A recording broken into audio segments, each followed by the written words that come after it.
After graduating New World School of the Arts, I can't say enough about that school, because that school is like a little Juilliard down here. The teachers bring you to their house and have class in their studio, so that's a very special experience. But nonetheless, I left school with all this creative weapons and tools and no application at all. So I had all my brain bursting with creativity. I think art school teaches you how to think creative more than anything else. So I left, I had no applicable skill, I didn't know how to make money, I was probably going to go back to waiting tables, and I started to notice that the art world was a chess game, that it really wasn't about good art, because let's be honest, there's a lot of art that's up at the level that looks terrible that no one cares about, and there's all this jambalaya behind it. So I thought, well, this is a politic game, so I need to start playing politics. So I called Fred Snitzer and I said, I want to work with you. I'll do anything that you will let me do in your gallery. So for the next 3-4 years, I worked for Frederick Snitzer Gallery. And he would give photographers big checks to do art photos, and I would be like, ah. And for a while, I would be like, wow, this guy's taking these amazing photos. How does he do that? Because I never learned how to do that in school. So I would watch him. I would watch him use flash, I'd watch him turn off the lights, I'd watch him do all this stuff. But what started to happen is the artists would see the photos and they would say, Zach, but this doesn't look like the work. And I knew enough about Photoshop in midway through undergrad that I would try to tweak it for them and make it a little closer to the color, a little less saturated. So over time I started to notice this guy is getting paid to make photos that aren't actually that good. And I thought, well, I think I could do better. And so I convinced Fred Snitzer, because I had no money, to buy a Canon 5D Mark II, buy me lights, and I'm going to photograph every artist that he works with, and he can save that money and just pay me whatever so I can learn. And then it started to expand, where I started to work with other artists who were represented by other dealers who were my friends from art school. Little by little by little by little, I just started to be the guy who was OCD, like organizing photography in this perfect way. And it happens to lend itself to fine art photography very well, because you deal with a lot of other very particular people. I also interned with Bruce Weber for a couple years. So working on Abercrombie and Fitch and Ralph Lauren and Vanity Fair magazine shoots, it was photography at the high. I went from knowing nothing of photo, just to give you a synopsis.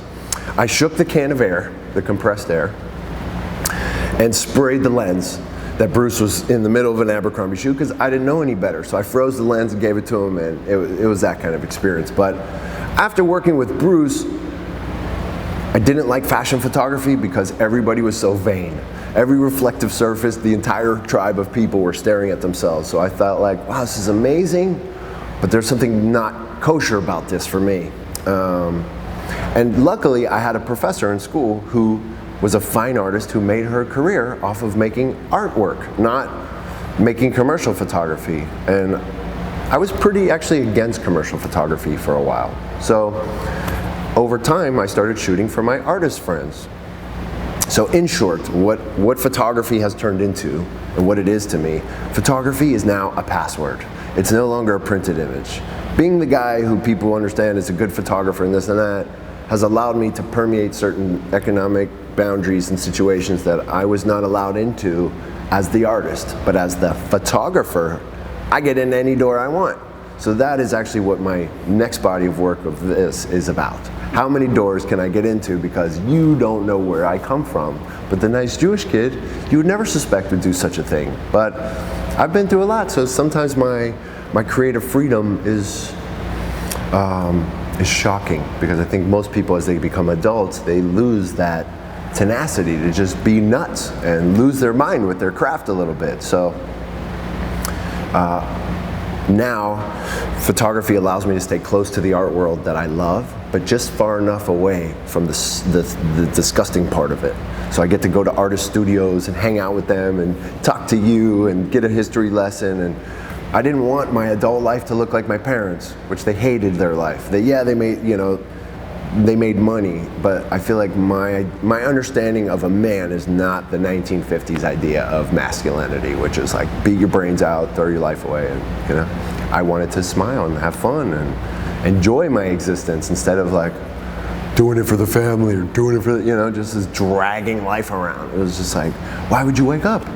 But I also started doing virtual reality, sort of like you're doing interviews, because I feel like art shows end up going down.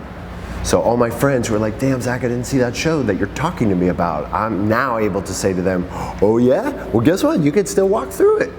So that's sort of my effort in what you're doing with this video archive. I have like a VR archive that I'm trying to write a grant for, to allow these exhibitions to stay online so that we can continue to discuss them.